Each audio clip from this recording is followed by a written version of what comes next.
That's so Milton. What are you doing for the Christmas? I remember years ago getting up really early Christmas morning, running downstairs, ripping open one of my presents, but unfortunately it was a puppy. That's not true. It was a kitten. That's not true. It was an old man. I remember all I wanted for Christmas was an action man. What I got was a plastic doll with a cord on the back, and you pulled it when 25, 25, 25, 30, 35, 35, 35, 40.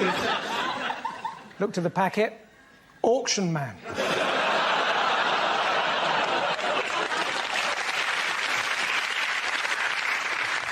I don't know about you, I often feel like Joseph at the inn in Bethlehem, holding a crib of straw and saying, no, I wanted to see the manager.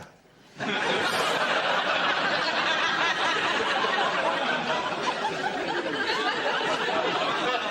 think the most peaceful Christmas I remember... Your manger. I think the most peaceful Christmas I remember was when my mother mistakenly covered the cake with temazepam.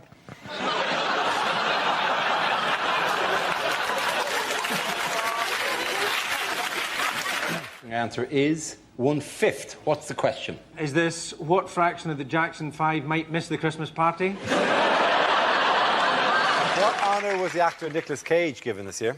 Oh, Nicolas Cage, right? He's actually going to be able to turn the Christmas lights on in Bath. This, by the way, aren't the lights in Bath. This is...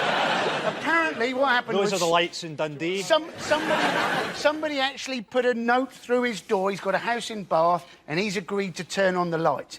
I put a note through Cheryl Cole's door, and apparently that's a matter for the police. Do you know what's really weird about this story? Not only is it incredible that they've got Nicolas Cage to do it, but also there must have been an incredibly uneasy phone call to Barry Chuckle. Yeah, sorry, Barry, Nicolas Cage is doing it. Well, maybe they gave him a part in an action movie where he knocks out Vin Diesel by turning round quickly with a plank. Do you know what's really awkward about this story? This is genuinely true. Until last week, I was doing it. Really? I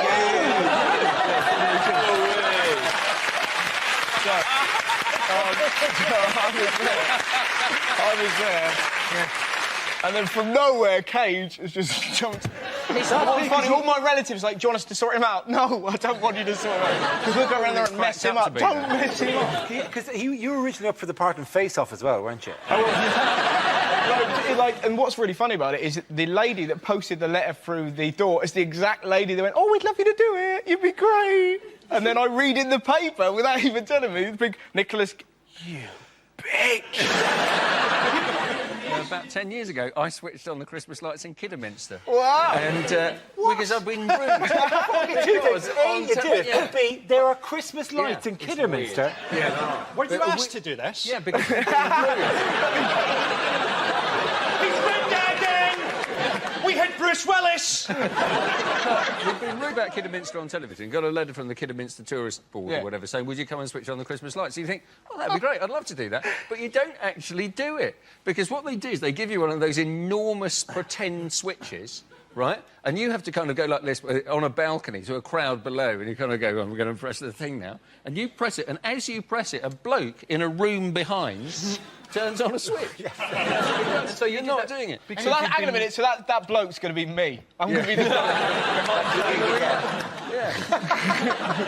Right. So you were asked to do it because you were rude about Because I was Kidderminster. rude about Kidderminster. I also did a joke once about Wolverhampton and got invited on a tour of Wolverhampton. I'm thinking bigger than that. If I slag off Jessica Alba, do I get a tour of Jessica Alba? Well, apparently Bristol wanted to have Bruce Willis switching on their lights, but then they remembered that he tends to get into a lot of trouble around Christmas time. Why was it difficult to buy Christmas cards this year?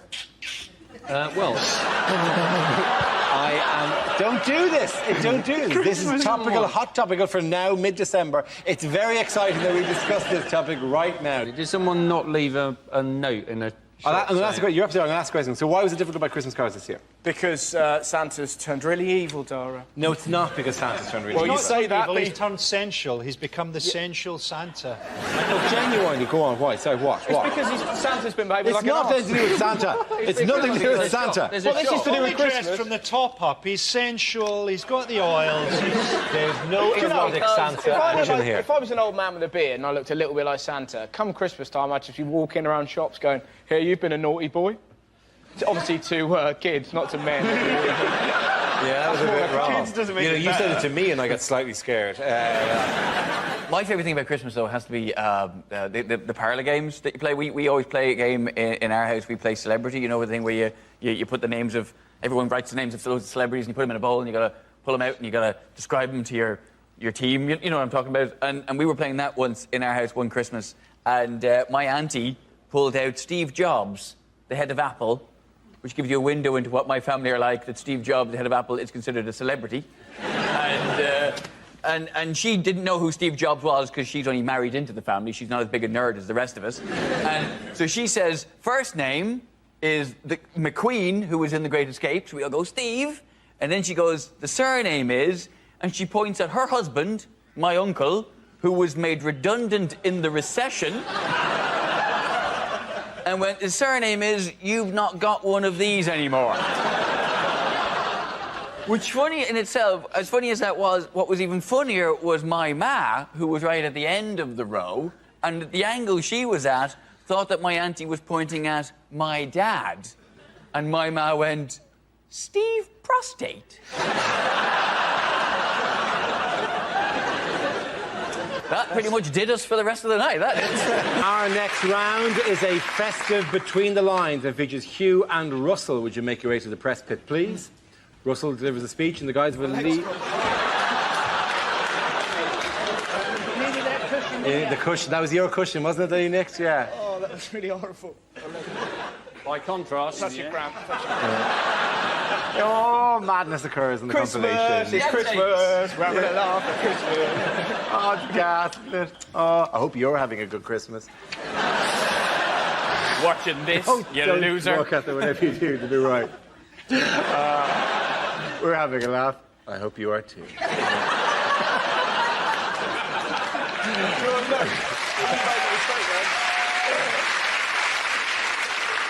I'm here with my loved ones. Maybe you are too. The next round is Between the Lines. It features Hugh and Russell. Would you make your way to the press pit, please? Russell delivers a speech in the guise of a leading figure in the world stage, while you, his name isn't you. Hugh, I'm so sorry. I'm so sorry. I can't believe you flinched then. I wasn't going to hurt you. You could have. Hugh and Russell, would you make your way to the press pit, please? Russell delivers a speech in the guise of a leading figure in the world stage, while Hugh translates what they really mean. This week, Russell is Prince Charles. My loyal subjects. I know. One can dream. My mother asked me to give the Christmas speech this year. I think that's what she said, but the pillow was muffling her voice. I'm going to talk about the things that really matter to the British people. Architecture, polo, and cars that run on cheese. Season's greetings from Sandringham. The royal family always feel at home in Norfolk. We're poorly educated inbreds who enjoy torturing animals. Yesterday we played golf all afternoon. Andrew shot 2 birdies and an albatross. And my father shot a fox, 2 dogs, and a teenage criminal from King's Lynn. I've come up with an exciting new initiative. These aren't just biscuits. These are Dutchy original biscuits. Speaking of which, we still need to work on our ginger nuts. Prince Harry, as we call him.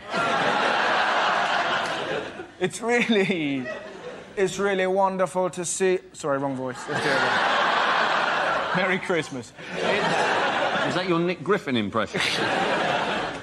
It's really wonderful to see the kind of man William has grown into. A toothy, bald man. Wills has the charisma, charm, and media skills that made his mother an icon. And Harry has the personality, courage, and ginger hair that made his father a major in the British Army. My father is 89, and I can assure you his health is as rude as ever. Only this morning he said, Merry Christmas, you jug-eared tit. Well done, Hugh and Russell. In other news, who's in line for Christmas #1? This is the Pope. The Pope is going to be releasing a record. Somebody from Geffen Records, who are his record company, said the Pope has got almost a lullaby tone to the way he sings. Schlieffen, Kinder! Schlieffen! Schlieffen! Oh, the Santa Claus, Nick's coming! Nick's coming! Schlieffen!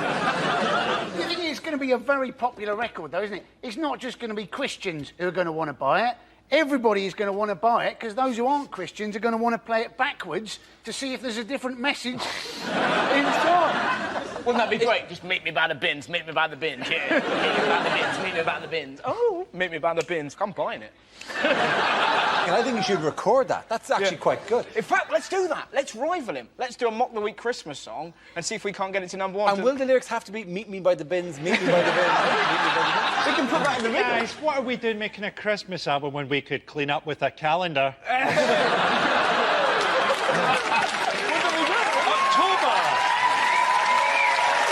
Is that Darryl loading hay bales in October? What is going on? Oh my God! You don't give up the nipple. No. You don't show the nipple. That's the juice. You got to hold that back. I'll let you in the secret. I've got 2. God, this is the happiest Christmas ever. You have no idea how often we see these. Scaramanga is amongst us. Yeah. How fat were your nipples? They're incredible. The size of them. My nipples are... Are we supposed to be insecure about our nipples now? What fingers you're looking at? Oh, do it some more. Anti-clockwise, anti-clockwise. Oh, yeah. January, Betsy. We're giving you 1 month just as a bit of a teaser here, and the other ones you have to buy, I'm afraid. We're kind of getting you addicted to the heroin with his nipples, and then we're withholding the gravy from there on in. Yeah. Why, where will you be? Will you be, like, you know, sitting behind a piano or something? Or maybe, you know, what? I'll be on top of the piano like the Fabulous Baker Boys.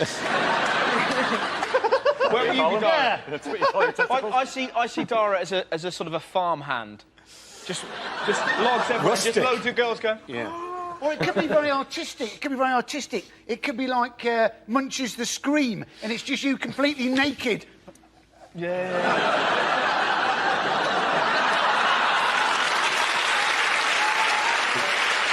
I like this album. Thank you very, very much. In a kind of a, is that my cock out? Oh! Here, on a bridge in Norway. Merry Christmas, everybody.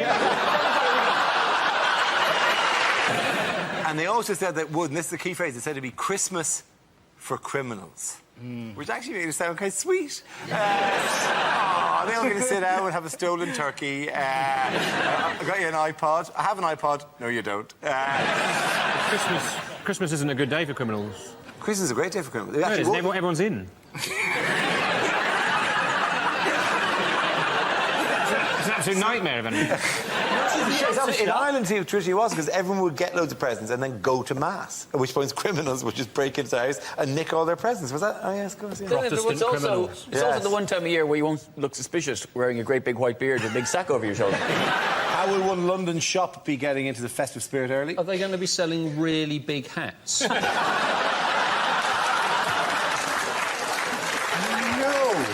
This bit's going to appear in a Christmas special and has got no relevance. Ding dong, let's all sing it together. Ding dong, merrily on her. OK, how will one London shop be getting into the festive spirit early?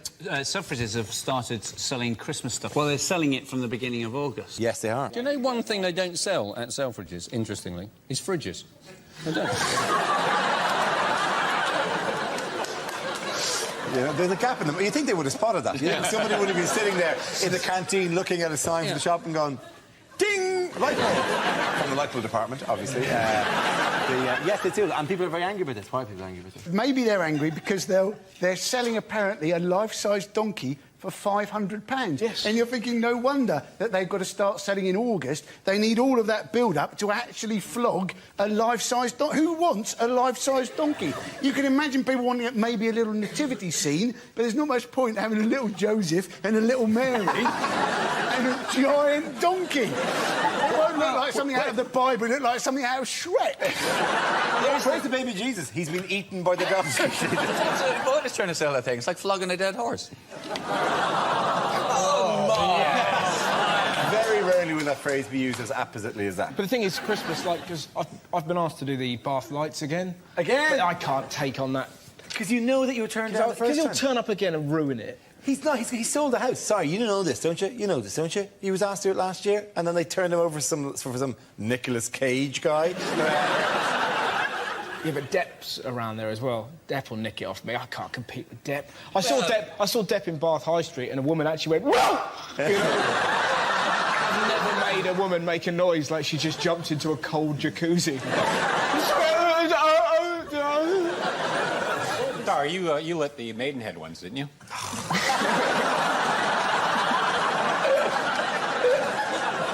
Is this joke going to run and run all the way through to Christmas? Forever. Unlikely things to hear at Christmas. Oh, I'm terribly sorry about that.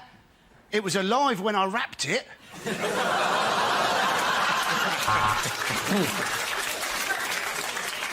Your present's under the tree. I won't tell you which one. There's the forest. Here's a spade. Yes, of course. Your mother always enjoys a good stuffing. Well, she used to. Coming up, how to cook giblets. I'm terribly sorry, it's Madonna live in concert. Shh. I'm trying to watch the Queen's speech.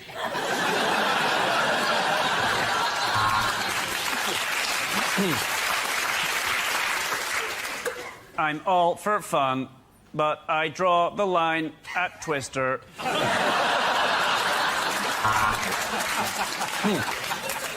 What's your present? Ho, ho, ho! It's a hoe. Hello, my loyal subjects. Christmas is a difficult time of year for everyone, except for me, since I found out about cash for gold. Cha-ching!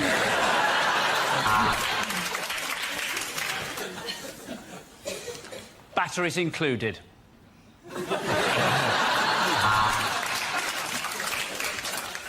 Let's play charades. Your mother and I are going to pretend to be happily married while the neighbours come round for a drink.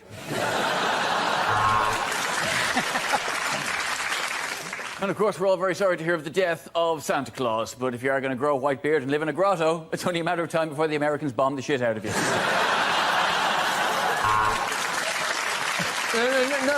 No, Sandra, I think you must have misunderstood. Please don't show me that sack.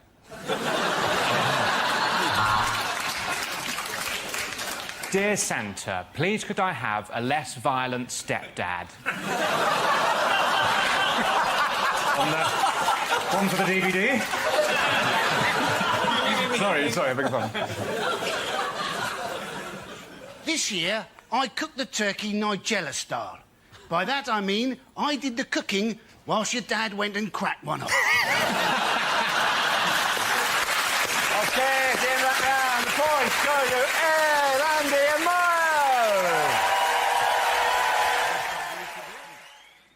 In the current financial market, a dog is not just for Christmas, it's for Christmas dinner.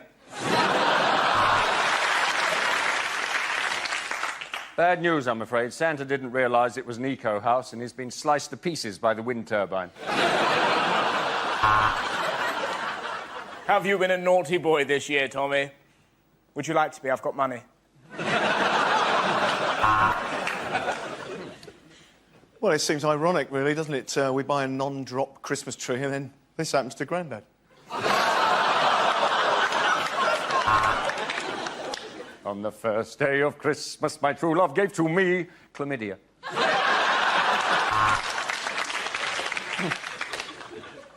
A grain of rice for Christmas. Thanks. Thanks, Uncle Ben.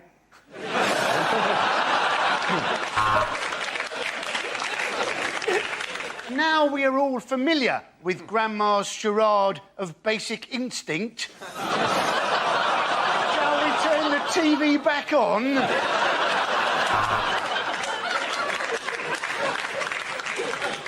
Why is your nose so red, Rudolph? Because I'm an alcoholic. You'd have thought the retail sector would have found some way to monetise this festival. Baby Jack, we didn't know whether to get you a toy or a pet, so we've compromised and bought you a rattlesnake. Hey, great! New socks! I'm off for a wank.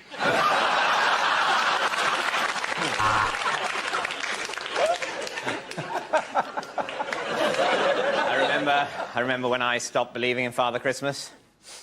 The year he abused me. Mum! I was hiding in a sock and Andy did something weird.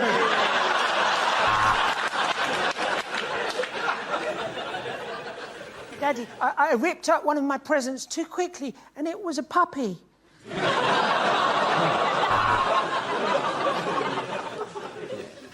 I discovered last night that your father has been having an affair. One of the chipolatas might taste a little bit strange. Last night, Santa emptied his sack in our room. Which is why I'm leaving your mother.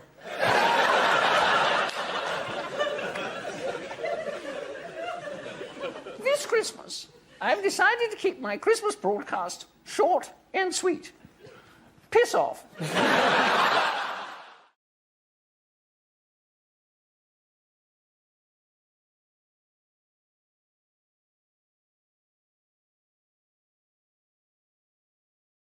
Let's spin the wheel.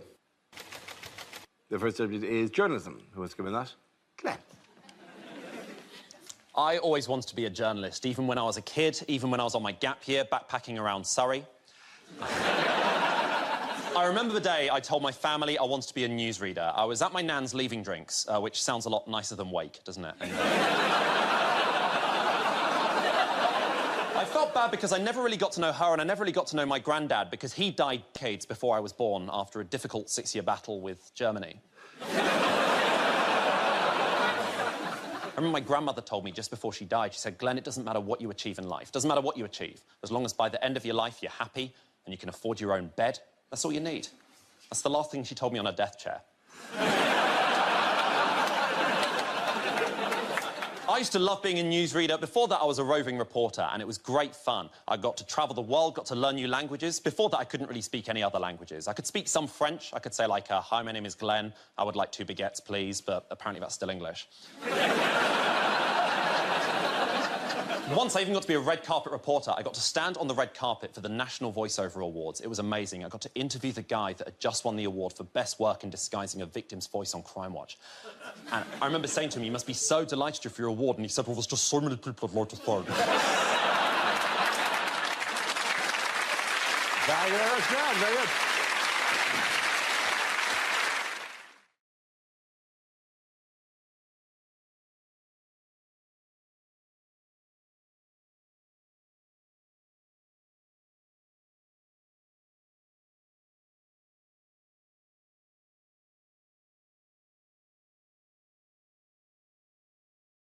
We start with a round call. If this is the answer, what is the question on the board of 6 categories? Milton, which category would you like? Let's have politics. OK, politics it is. Your category is politics. The answer is over 1 million. What is the question? Is it how many extra minutes Manchester United get to play if they're not winning? Look at my big shiny face. Look at it. Look at it. Look at the way my forehead glow follows you around the room. What you have to remember is that Cameron was in PR. I mean, I was 12 years old when I had a paper round. Apparently, the rumour is that David Cameron wants to make all towns in Britain triple-barrelled, like Kingston upon Thames, Berwick-on-Tweed. He wants to call it Leeds on Benefit. Well, his eyes are shinier and his hair's sleeker, but it's not necessarily an airbrush. It could be he's eating pedigree chum.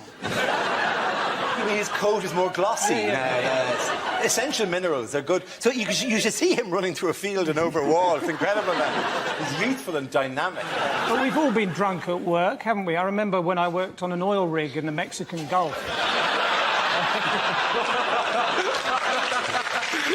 Unlikely things to hear in a science programme.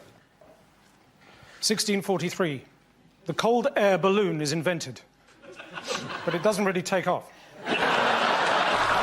Milton. Let's see what subject. Let's spin the wheel. The subject is family. One of my earliest memories is seeing my mother's face through the oven window.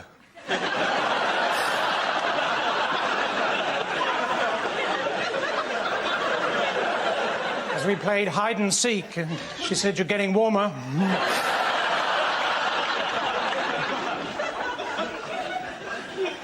My auntie Jean got a sister called Jean. Her daughter Jean just had a baby, called it Jean.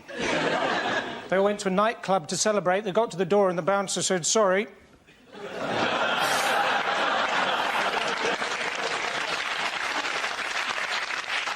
You're all wearing trainers.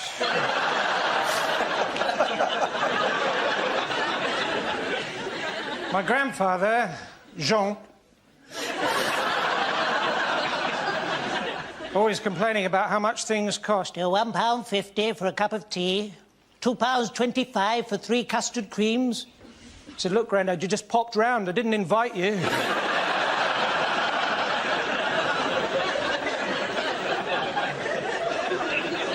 My other grandfather, he was always going on about how in the old days people could leave their back doors open, which is probably why his submarine sank.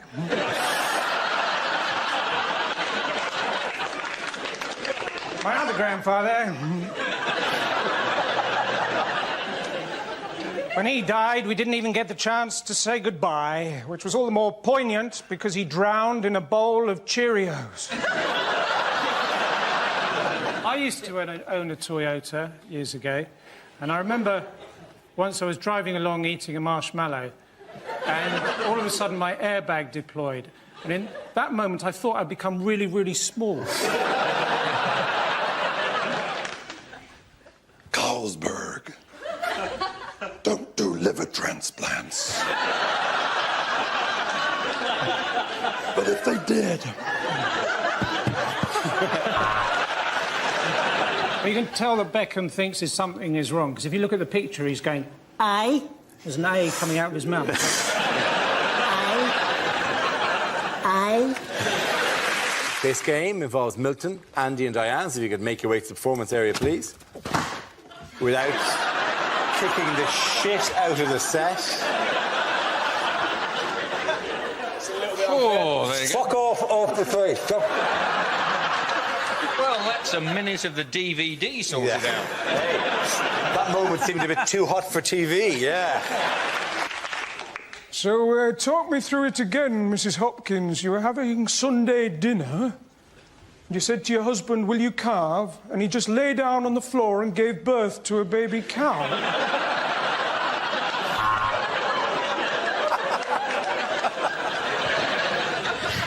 A word about registers. Most of the staff are on one.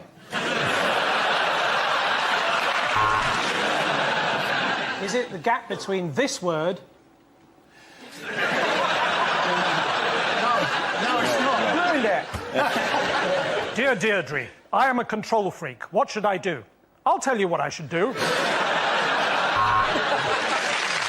Yes, the answer I was looking for was Fox scandal rocks Conservatives. This is the news that Defence Secretary Liam Fox has been forced to explain his conduct following allegations that his working relationship with best friend and former flatmate Adam Werrity broke the ministerial code. Wouldn't it be great if all of this had come to light because someone would be going through Fox's bins? All he's done is take a friend to work, and that's not actually a crime, is it, Mr. Truffles? What's that? Do you want to say hello to the boys and girls? No, I'm depressed. Do you know why...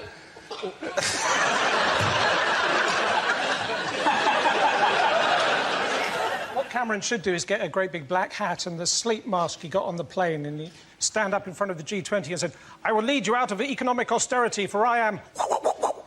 borrow."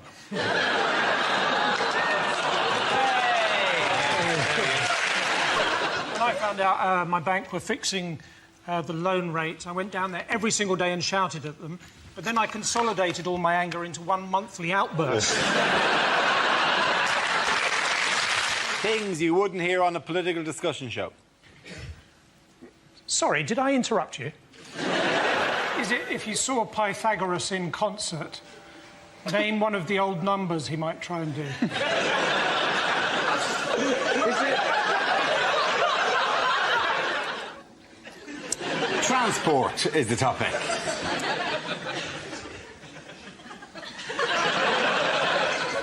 So I've got my own private jet. The rest of the jacuzzi belongs to my mum.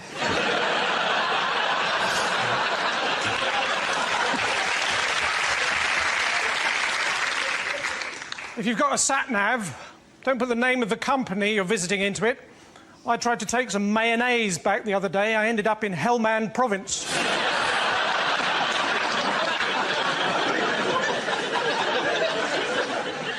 I mean, I've got a car, but there's nothing I like better than making a bonfire on the passenger seat. Driving up and down, opening and shutting the electric sunroof and pretending to be a steam train. My uncle, he was a taxi driver, but then one day he left home without any indication.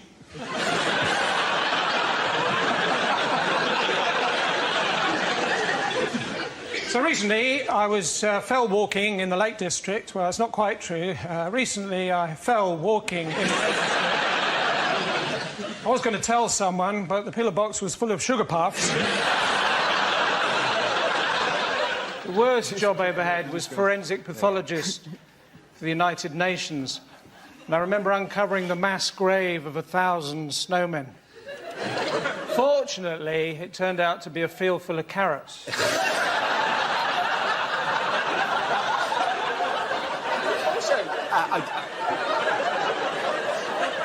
What's great about it? But it's like Milton, every so often, it's like this hilarious grandad that just wakes up.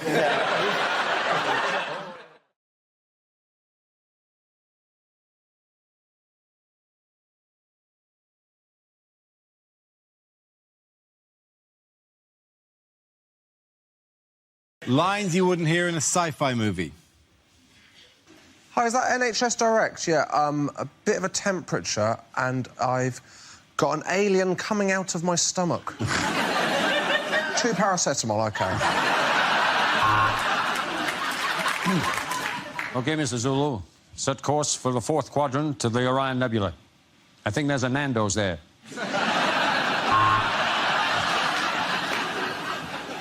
We're sorry to announce that there is a replacement beam down service this weekend between the ship and the planet Sploog.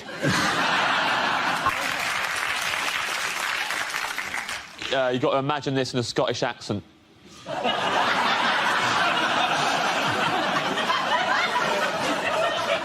This is our Independence Day!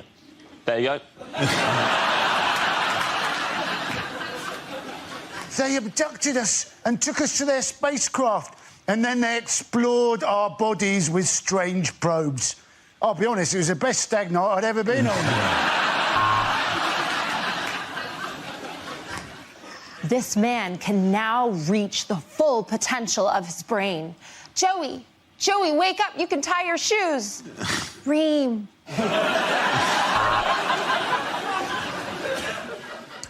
What the people don't know, Captain Kirk, is that when I do that V thing, that means in Vulcan, I've had your mum.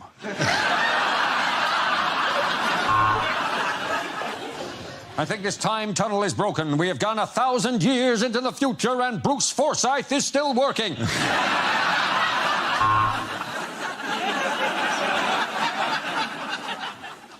If you take the red pill, you will enter the Matrix. If you take the blue pill, you will have a boner for 7 hours.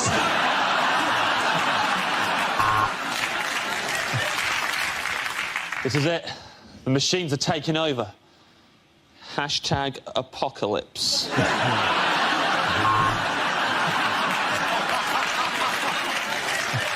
Yeah, I've had a look at it, mate. The problem is your nano boosters are shot and your warp drive is fucked. Our planet is dying. We seek a new home. Which of you is Phil and which of you is Kirsty?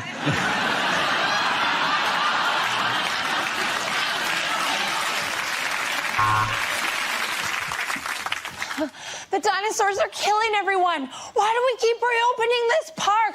Who keeps giving us public liability insurance?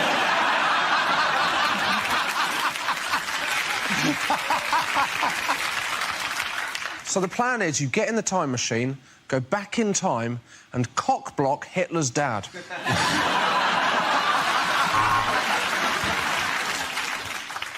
Phone home. Phone in Joan. No, phone home.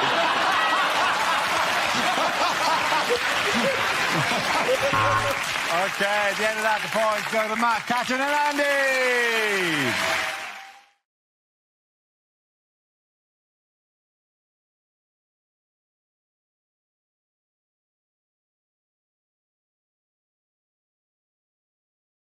In other news, what could happen to drunk air passengers in the future? They might sober up. Yeah. They're complaining drunks are getting on planes. They make you wait for 2 hours in a pub. That's just a brilliant pub that happens to have good transport links. It is true, though, isn't it? It's the only time you see people sort of 3 o'clock in the morning in an airport pub just going, oh, I'll have a bacon sandwich and 4 pints of Stella. That seems to make sense, doesn't it? We're here. As soon as you take away windows, all responsibility goes, doesn't it? It can be any time I want it to be. Totally agree. I saw a guy, this was out of order, 7 a.m, having a Wagamama's. What the hell are you doing? You're right, you're right. What is going wrong in your life? There's a guy drinking Guinness, looking across, going, he's got problems. It's only a problem on planes, though, isn't it? It's not a problem in airports, is it? And it's only a problem on planes if you get so drunk that you go, right, you, outside, now.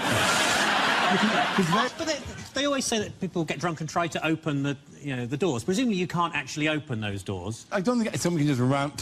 The doors, obviously, they can't be open, otherwise we'd all still be on the last plane we got onto. You can't... Yeah, but you can't in a kind of a, hello, you're a very pretty... who says, whoa! That big roundy bun doesn't go from... Whoa! Give me a call!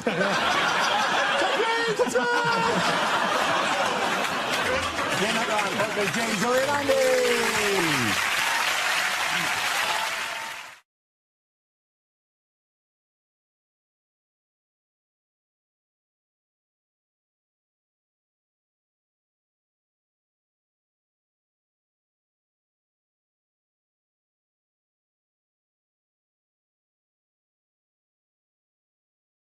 The first subject tonight is what a TV chef would never say. So that's the bird plucked and stuffed. All that remains is to kill it. Welcome to One Fat Lady. And here, what you want to do is put a little bit of the brown mixture in the tin and then sprinkle a little bit of hash on the top of it. Well, these Korean meatballs really are the dog's bollocks.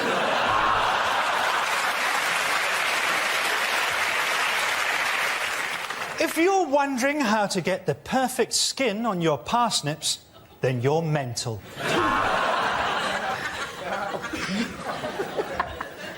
Hello, I'm Delia Smith, and today we're going to cook a panda. Am I invisible in this fucking jacket? I think you...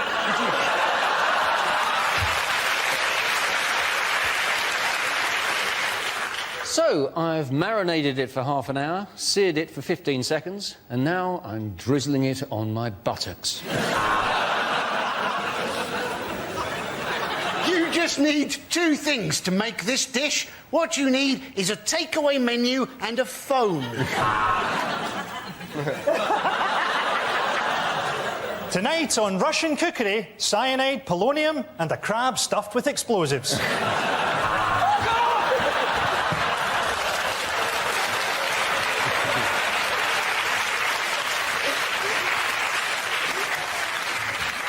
It's not going to be worth it now, is it?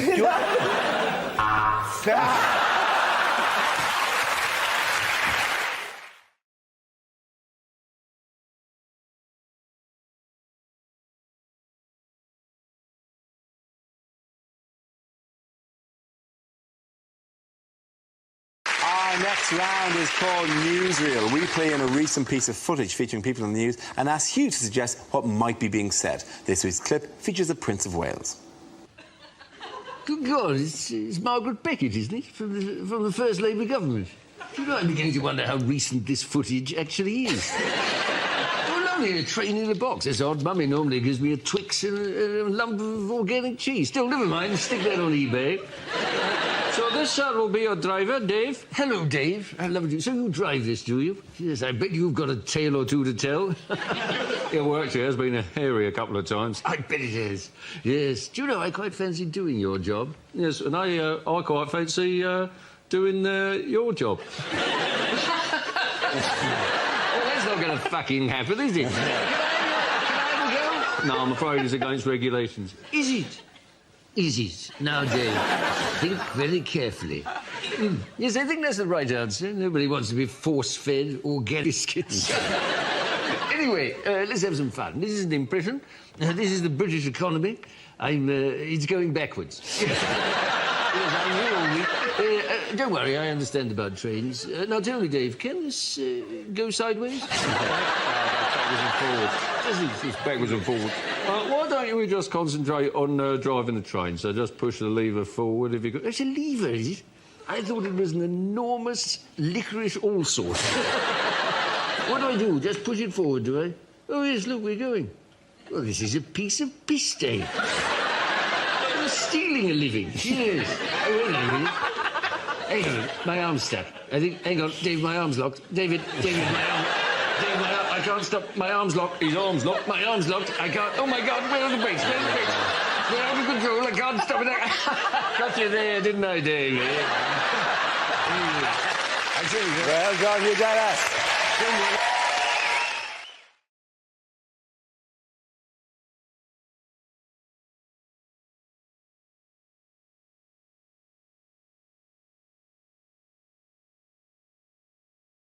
They put UKIP all in a line. I can show you what UKIP all in the line. UKIP. If you put up a banner, like, for example, after you've just been lost a by-election, it doesn't read as UKIP. It very clearly reads as Pookie.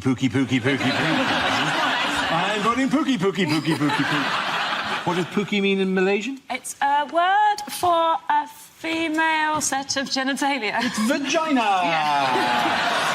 Pookie is the Malay, one of the many Malay words for vagina. You know what the other Malay word for vagina is? Is it vagina? No. Actually, is it BNP? Yeah, it's not. It's Farage, isn't it? Farage, spelled F-A-R-A-J. Farage also means vagina.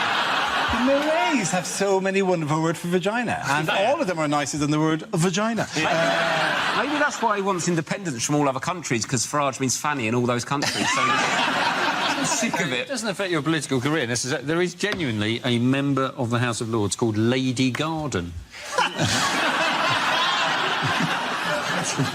How did Farage upstage the new leader? What did he do? Oh, did he go swimming naked? He did go, yes. Well, pants on, skinny dipping, they've called it. It's a very odd celebration, though, isn't it? To celebrate leaving Europe by stripping off and swimming towards it. Yeah. I think... Serious suggestion here. Oh, yeah.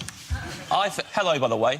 I realise I haven't said hello to you today. Hello, James. Good to see you. Hello, good to see you all. My main point... I would like to compliment you on managing to find a jumper. This is the exact same colour as your hair. Thank you. It's very good. And my shirt. And your shirt. I'm working on my skin. I'm hoping this soon I can just be completely in mustard and then hide in Coleman's. Not to seem, you know, churlish, but can we return to the topic at hand? Absolutely. Can you remember what the topic was? It is illegal illegal to be naked in public. Oh, so he is did. it? Yeah, I mean, Oh, you can't so take all your it's definitely- clothes off. Yeah, and Yeah, so. it is, yeah. Of course it is. I think people are Why really, did really. why did I for a second doubt that? I Yeah, apologise. you're like, is it? An interesting window on my views. What's wrong with you people? Just be relaxed. That's why we're all sitting behind desks. They're just bodies. But he really hasn't retired, has he? So he's been to America, hasn't he? And he's worked with Donald Trump, hasn't he? He has. He's appeared with And in Donald America, Trump. he's known as Mr. Brexit. Well, Which Trump sounds claimed like he- a sort of 1970s men's clothes shop to me. Where do you get your shirt? Mr. Brexit. In Malaysia, Mr. Brexit means vagina. Did you know that? What new challenge is Theresa May facing? Oh, there's a group. A group has been set up. Yes. I believe that they're called Leave Means Leave. Yes, they are. And they're saying, we want Brexit now, hard Brexit. This whole thing there was like a really horrible game of would you rather, but they're both things you don't want. Like, would you rather have massive hands but they're not attached to your body, or tiny hands but they're strangling you? Wait, one of them means you're racist. It must be so hard for him. It must be so stressful, so confusing. Because I tried to switch from BT Sports to Sky Sports, and I ended up crying and just having both. I think I might have an idea in terms of solving, basically, because half of the country want to leave and half of the country, or slightly more, want to stay. Why don't we do a Robbie, like, where we leave, but we come back for big concerts? Yes. So, like, everyone's OK about it, the fans are happy when he does turn up, what a great surprise. But actually, most of the time, he's not in the band. So, sort of unexpectedly. Yes. So they have like the European things where there's 27 of them around and they're all just swaying gently, and then it's like, I would rather have big hands, but they're not attached to my body. That's it, ladies and gentlemen. Good.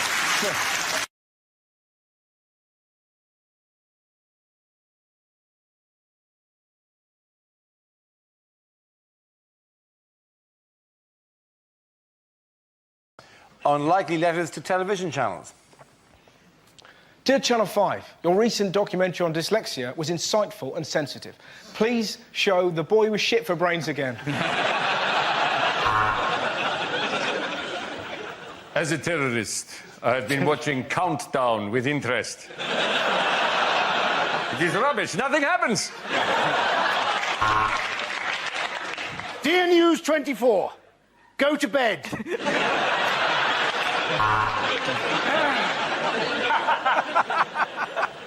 Dear Babe Station, have you actually read the trade description of that? Dear Bravo, I don't quite know how to put this, but well done. Dear Channel 5, isn't it time you just called it a day? No one will mourn. I'm writing to thank you. On Sunday afternoon, while I was watching television with my wife, I was urged to press the red button. I did, and my wife had her first orgasm in 40 years.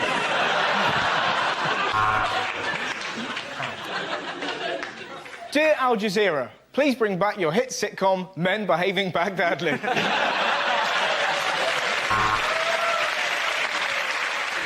Dear History Channel, the Nazis were bad. We get it.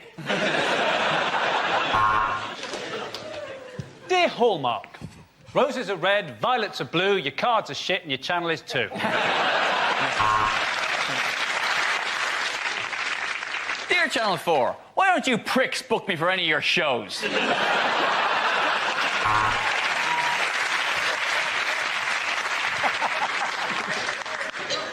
Dear Sky Sports -1, thank you for showing the Grand National. I won £100,000. Dear Points of View, who should I complain to if I think Points of View is shit?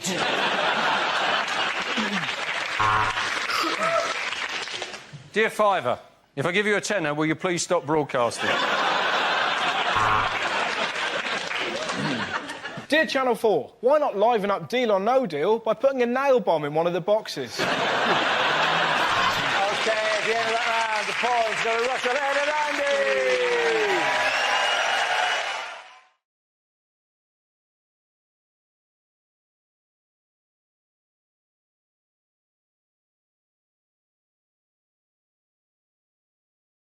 The next topic is deleted lines from Star Trek.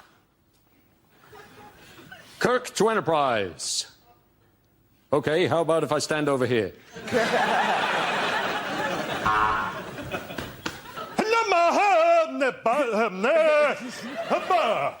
Scotty, that's the most convincing your accent has ever been. Captain, I can see an alien ship approaching. It's not showing up on the radar. It's a circular vessel, some sort of lettering and number... Oh, no, sorry, it's my tax disc.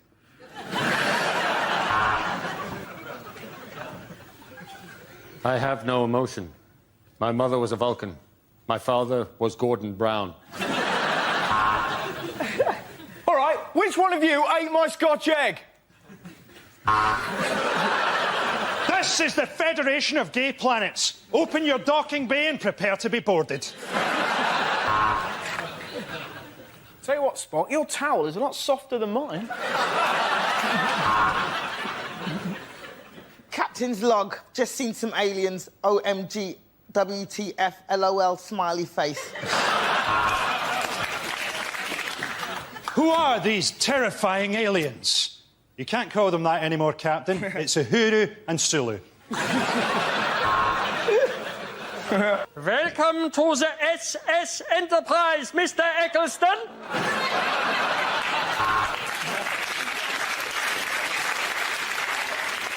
Now, which one of you put your red top in the washing with all the yellow ones? There's going to be some changes around here. They call me Captain Tatty Bojangles. What's wrong, Captain Picard? What's wrong? I'm a serious Shakespearean actor, and I'm talking to the ambassador of the fucking worm people! At the end of that round, the points go to Russell, Frank and Andy!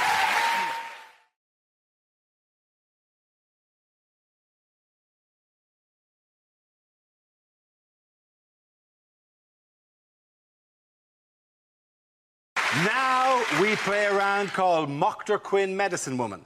This game involves Alan, Adam, Andy and Russell. So if you could make your way to the performance area, please. This is where we test our performers' stand-up skills. We spin our news generator, settles on a topic, and anyone can volunteer jokes about the chosen subject. The winners are the people I judge who have produced the funniest stuff. OK, here we go. Let's spin the wheel. The first subject is religion. Who wants to come in on that? Alan Hills. Why can you make fun of certain religions? Why can you use certain religions to promote your products and not other? Why can you use Buddha to promote products? You go to any city in the world, you will find a Buddha bar that serves Karma cocktails. You will find a chocolate Buddha restaurant with carvings of Buddha down the wall. If you go to a supermarket right now, I'm sure you'll find a brand of margarine called I Can't Believe It's Not Buddha. Why can you do that with Buddha and no other religious leader? You know why? Because there's no such thing as a Buddhist extremist. What are they going to do? Turn up at your restaurant? Yeah, if you keep calling it that, oh, I've got no choice but to wish you good karma. Shit. You could not do that with any other religious icon. You couldn't have a gym only open on Sunday mornings called Jehovah's Fitness. Well done, Alan Hill. OK, let's spin the wheel again. The subject is transport. Who wants to come in on that? Andy Parsons. We've now got ads telling us from the government how to use a level crossing. Now, you'd have thought it was fairly obvious, but apparently the problem is sometimes the barrier goes across the road, but it doesn't go all the way to the other side. And people think, oh, well, it's gone down on my side, but I mean, I can go around the outside, and I can go across. And you're thinking, do we need to spend thousands of government pounds telling people how to use a level crossing? Surely it's just a new form of natural selection. Thank you very much, Andy. OK, that leaves us with Alan and Russell. Let's spin the wheel. The next topic is fashion. Who wants to come in? Alan.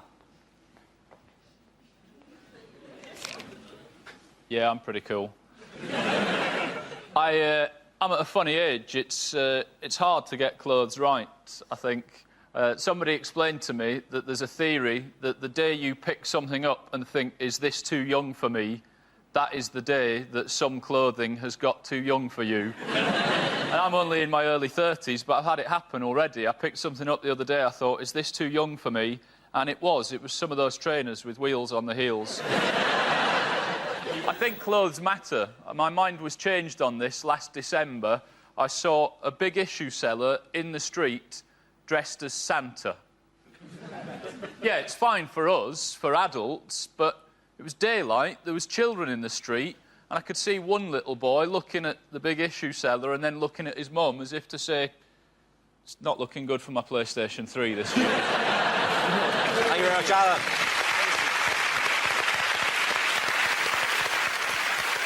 OK, Russell, let's see what you've been left with. Let's spin the wheel. The subject, Russell, is etiquette. It's like ladies with pointy breasts carrying books in a weird way. I'm really socially awkward. I met Jonathan Ross the other day, got really excited. I was having a wee backstage at a gig, and he went, "You're thingamajig, aren't you?" And for some reason I went, "I can be whoever you want me to be." Now, in a toilet, that is just a come on, you know?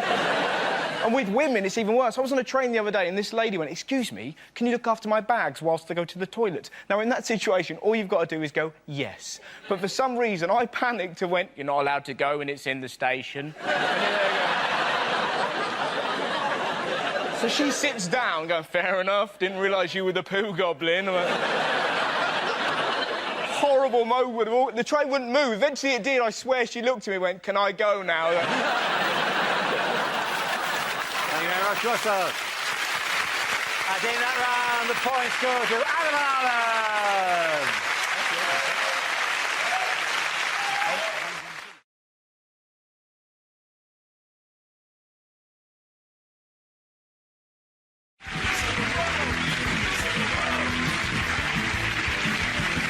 This is a stand-up challenge based on this news wheel, dotted with topical subjects and faces. We spin the wheel, and when it stops, anyone can step forward and try to make us laugh about the subject it has landed on. If I judge that the person has got a big enough laugh, he or she is safe and gets to sit down again. The first team to have all its players sitting down at the desk wins the round. So here goes. Let's spin the wheel. Well, Michael Howard, the Tory party leadership. Who wants to get in on that? Ah, like a shot.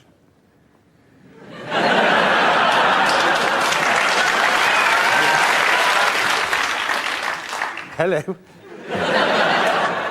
It's all right. I'm not going to hurt you.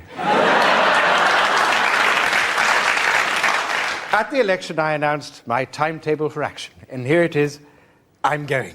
Very good.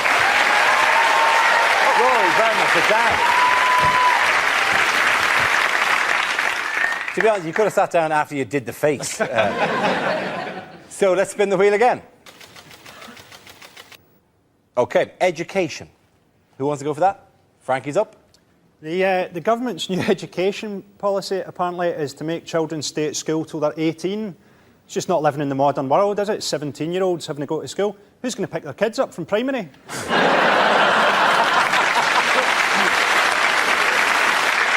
The Catholic Church have got a big thing this week. They say they don't want sex education in schools because that's like giving the kids pornography, as opposed to the traditional Catholic method of educating them, of actually shagging them.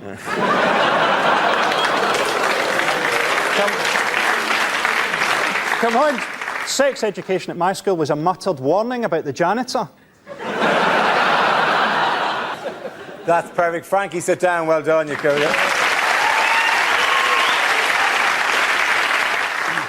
Covered yourself in glory there. Let's have another look at the next story. OK, ASBOs. Who wants to go in on ASBOs? It's Linda. Yeah, I think people are a bit down on ASBOs, but you've got to remember, these are the only qualifications that some kids are going to get.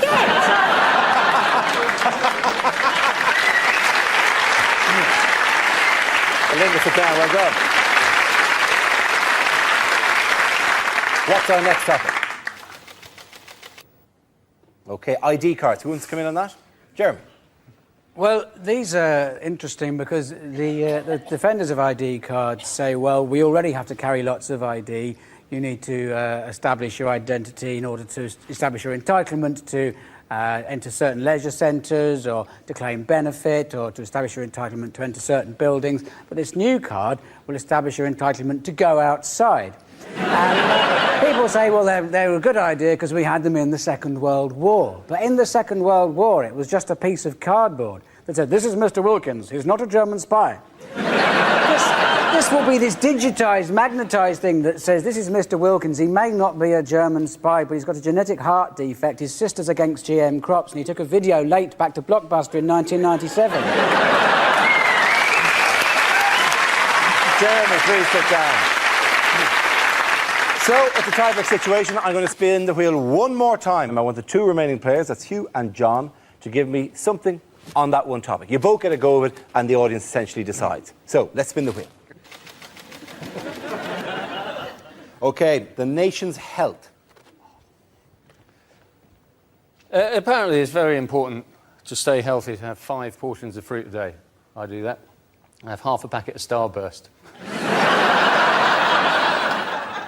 The Tories are very big on MRSA, which I found a bit surprising. I reckon most of them thought it was the way a posh man would pronounce the lead singer of the Smiths.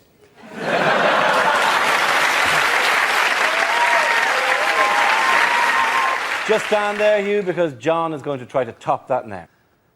There is absolutely no need to worry about Britain's health because, as we've all learnt, Jamie Oliver is going to save us all. And if Jamie Oliver has only taught me one thing, and he has, it's this, that an unhealthy lifestyle is like a homing pigeon. Yes, it's a lot of fun at the time, but one day it will track you down and it will kill you. Very good. I'm going to give it to John, so John and his team are the winners. OK, the topic is work.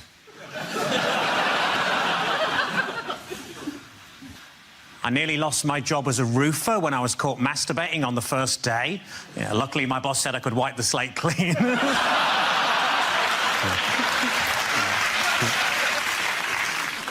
I used to work at Waterstones. One day, a guy came in asking if we had any audiobooks with subtitles. I thought, hang on, that's a book.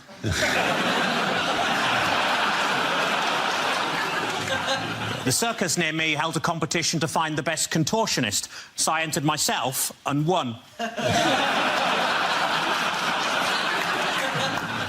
In my old job, I just used to punch buttons all day, and that's why I'm no longer allowed to work in panto.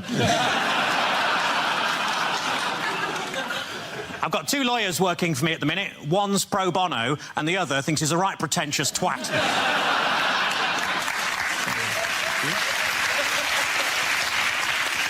When my granddad was caught trying to stow away in the Merchant Navy, he offered to work his passage, which, as you can imagine, made him very popular. I hate people who phone me up just to complain about the weather, which is why I lost my job at Mountain Rescue.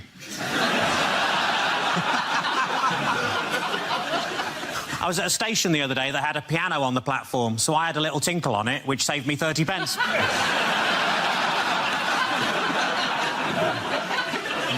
I went on a positive thinking course. It was shit. I bought a Microsoft Advent calendar. If you open too many windows at once, they all shut again for no bloody reason. Thank you. Well done. Very good. Adding points for both of you. Well done. Come on, sit back in. And the first subject is identity. Who wants to come in with that? Josh. I had to sign for a parcel recently. That's got a lot more difficult, hasn't it? Yeah, it used to be simple, didn't it, when you get a pen and a piece of card? Now you're given this kind of digital screen and plastic stick. And all you can do is some kind of zigzag up and down line. That bears no relation to any signature that has ever existed ever. Is that your signature? No! It's like the mark of Zorro. Is anyone checking this at the post office going, I've got bad news?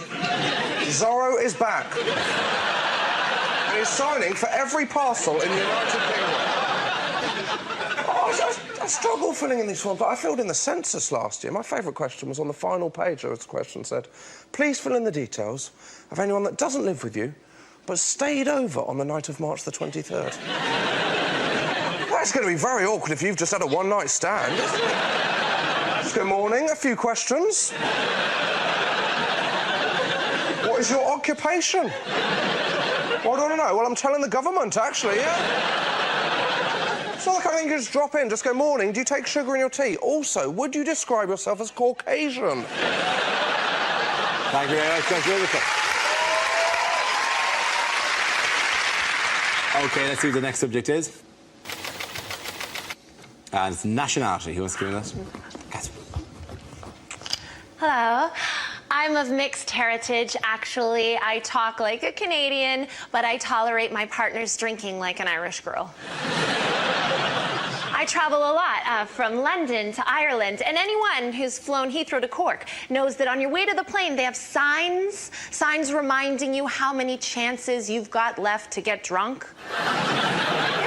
They're like 6 licensed shops, 2 shops, 1 shop. It's like, what? Before I board an aircraft filled with wine to get to the land of Guinness? And the final shop is right at the gate. And in that shop, there's a sign that says, no ID, no sale.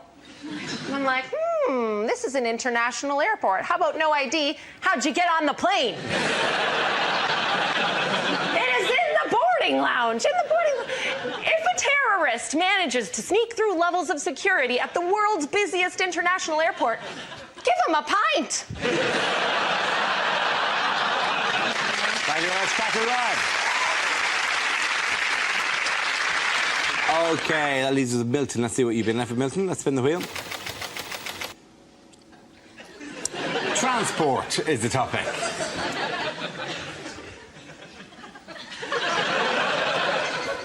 So I've got my own private jet. The rest of the jacuzzi belongs to my mum.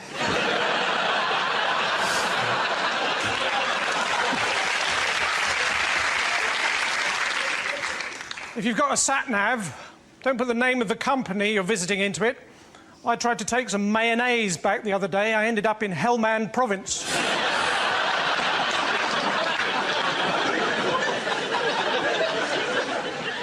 I mean, I've got a car, but there's nothing I like better than making a bonfire on the passenger seat. Driving up and down, opening and shutting the electric sunroof and pretending to be a steam train. My uncle, he was a taxi driver, but then one day he left home without any indication.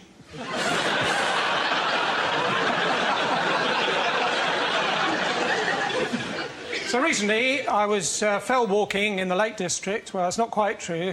Recently, I fell walking in the Lake District.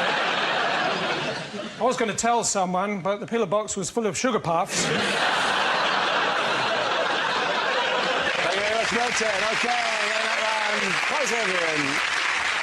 Come on, sit back up.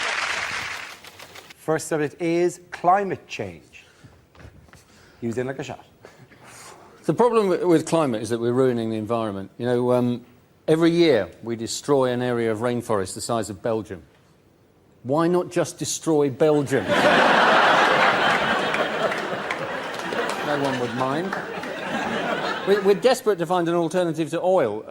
Wind is one, but what worries me about wind power is that if you cover Britain with 400,000 wind turbines, right, on a windy day, what's to stop the whole country taking off?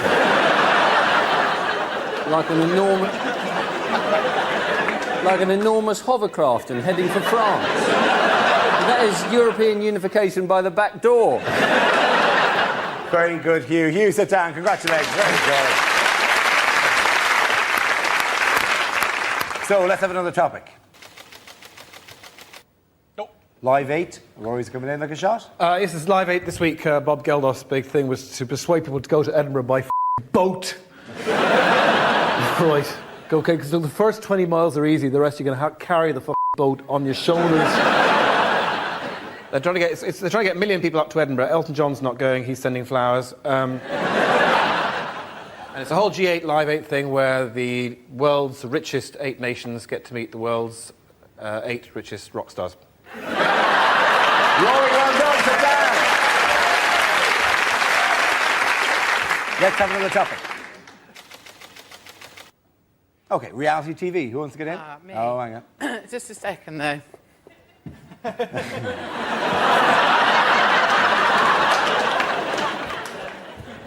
12 calories. Well, you probably realise that the 487th series of Big Brother has just started. Problem to me with Big Brother is that when someone gets voted out of the house, they don't actually have a sniper up in a tree with one bullet, just to see how they do. Now, I actually applied for Celebrity Love Island, but...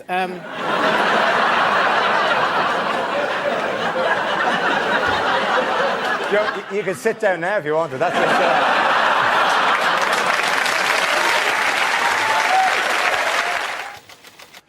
Travel. Who wants to come in that? I'll do it. Chris has.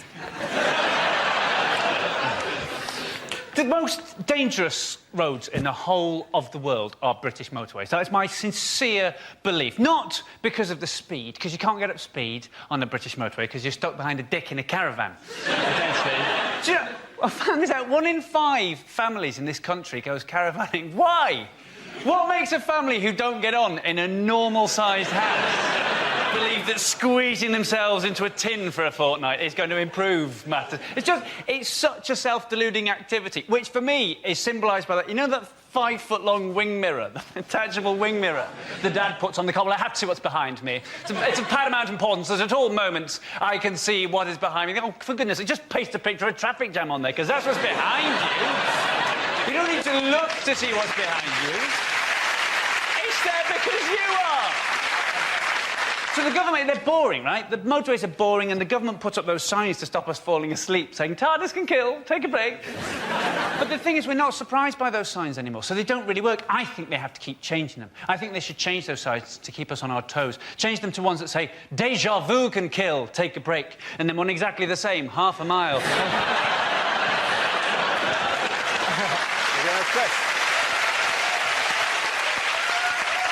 OK, let's spin the wheel again. Next topic is politics. Who wants to come in on that?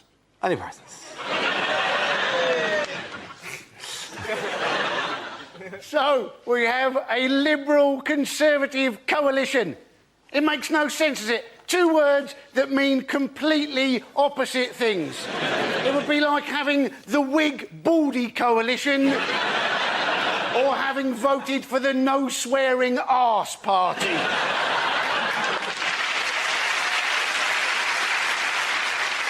We have a new Foreign Secretary, William Hague.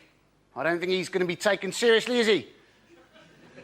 Every time he goes to Afghanistan, they're just going to think, oh, it's Ross Kemp on another undercover show. I mean, at the moment, you know, we'll never know, will we? Exactly how much Bigotgate affected the election result. Why didn't Gordon Brown just answer Gillian Duffy's question? All she said was, "Those Eastern Europeans, where are they coming from?" Now, even I could have answered that question. Thank you very much, Danny Parsons.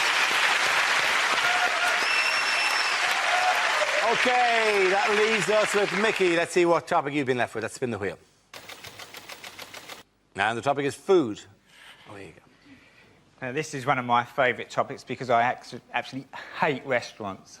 And my wife loves restaurants. She's middle class. She's been skiing and everything. And she loves a restaurant.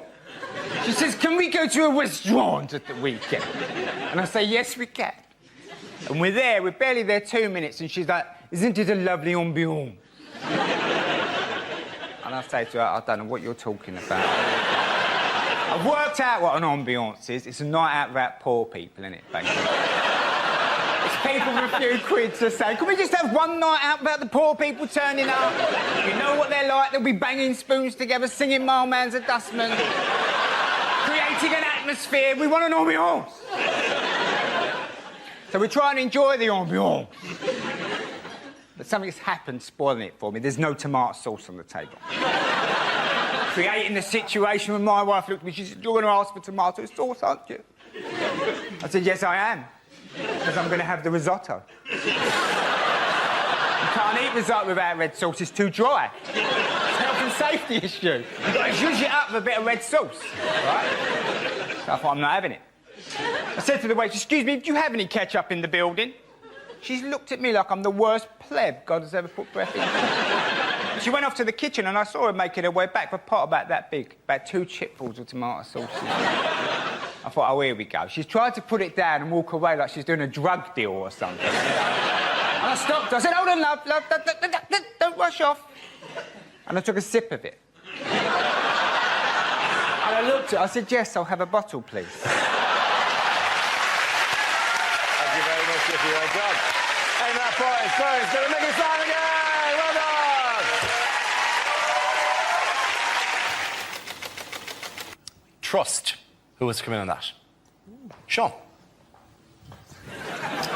I get guilty when I'm with a friend and he loses money in his house. This happened to me recently. My friend lost a £5.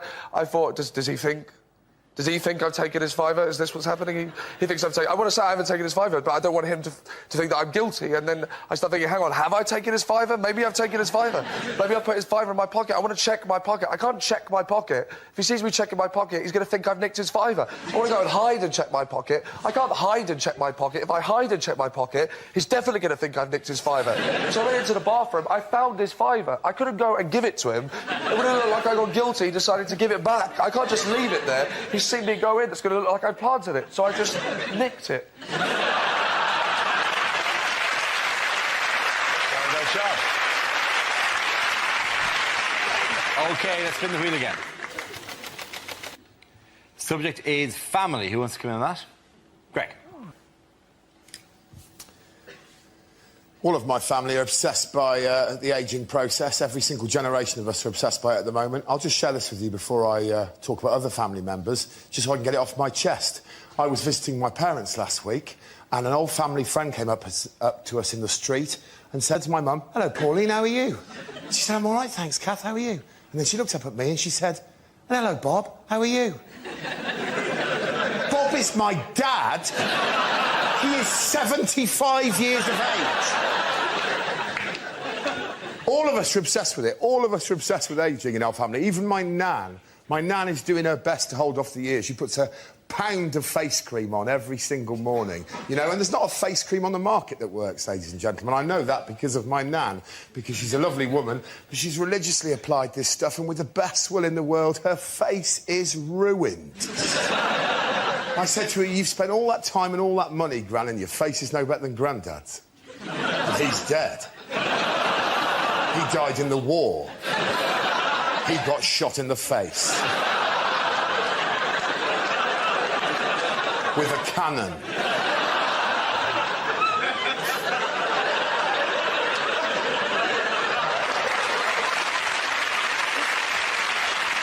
OK. That leaves you with Milton. Let's see what you've been after. Let's spin the wheel.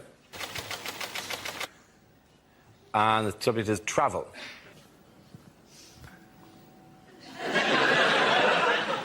When I was young, my mum used to put food on a spoon and say, "There's a train coming, there's a train coming, there's a train coming." We'd always eat it because we knew that if we didn't, she wouldn't untie us from the railway line.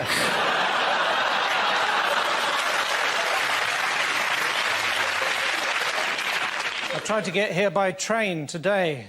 They said, "Today there's a bus replacement service." So I gave them a tin of pineapple chunks. I said, "What's that?" I said, "That's my money replacement service." I didn't have any money because her friend nicked my £5.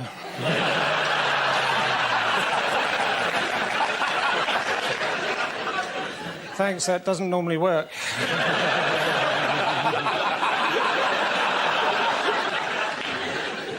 Anyway, I managed to borrow a car and I parked it up in Bus Lane.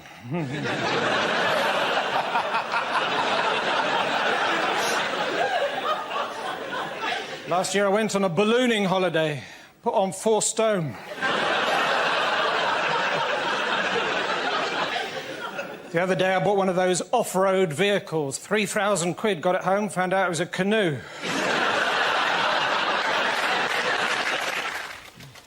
The first subject is health. Going to volunteer, Frankie. Part of the side effect of the smoking ban in Scotland is that every pub, no matter how terrible or horrible, now has tables and chairs outside it. Basically, Glasgow looks like Paris after a nuclear war. People say there's no such way as a good way to die, and those people have never heard the phrase drug-fueled sex heart attack. There's a great case in Scotland at the minute. A guy had a sex change, and he had everything chopped off, and then he decided that he wanted to change back. And they wouldn't let him. So he went to the European Court, and they said, OK, you can change back. Now he's changed his mind again. Wants to stay as he is. Typical woman.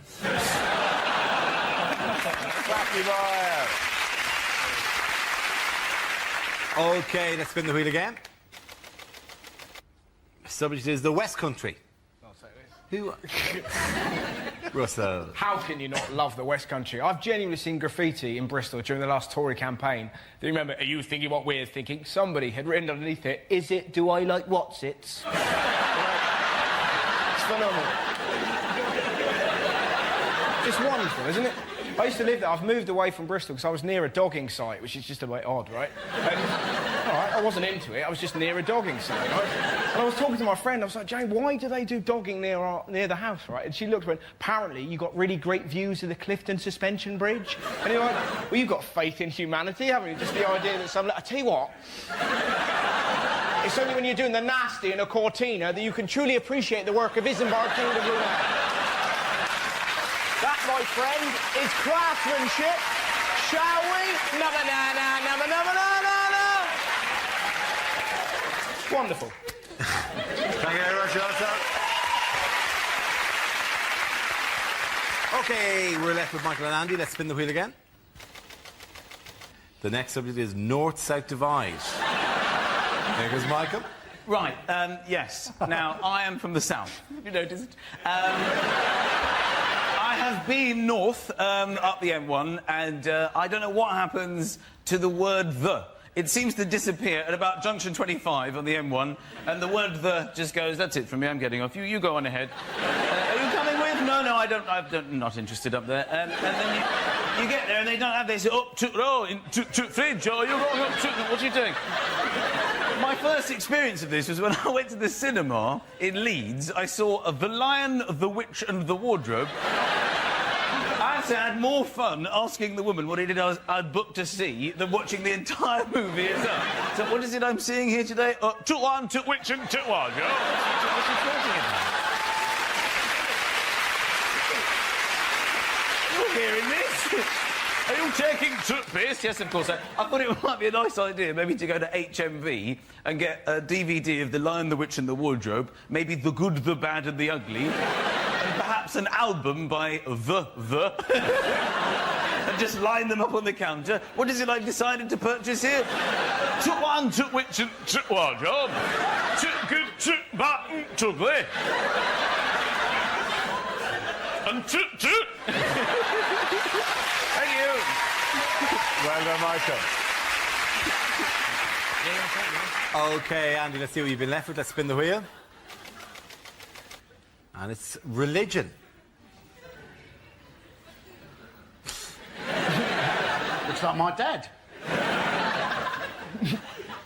We should, of course, remember that there are 5 major world religions. 4 of them got to be wrong. Imagine that, right? You're on your last day, you're going off to meet your maker. The gods of the 5 major world religions lined up in front of you. You've chosen your god, you're happy with your god. You go up to your god and your god produces a little bit of cardboard bluff. That is going to hurt, isn't it? Well done, Andy Parsons. At the end of that round, the points go to Michael and Frankie.